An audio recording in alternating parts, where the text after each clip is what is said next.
واش تخيلتي شنو غيوقع الا تقطع الاكسجين؟ ماشي دائما، ولكن غير 5 ثواني.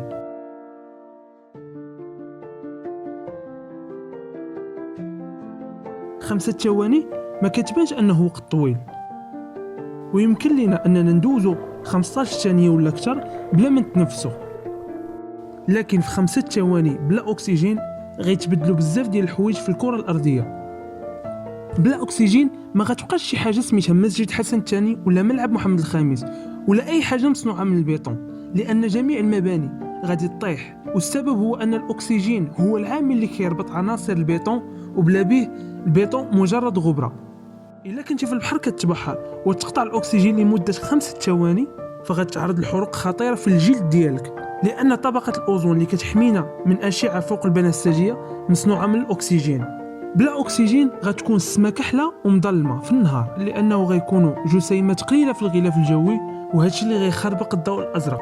بلا اكسجين ما كايناش شي حاجه سميتها العافيه. اذا اي وسيله ديال النقل غير كهربائيه غادي توقف، وكاع الطيارات اللي طايرين في ديك اللحظه غادي يطيحوا.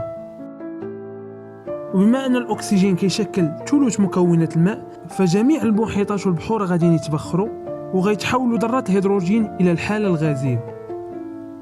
ومع هادشي كامل اللي كيوقع غتنهار الكره الارضيه وغادي تفرتت، حيت القشره الارضيه كتكون من 45% من الاكسجين.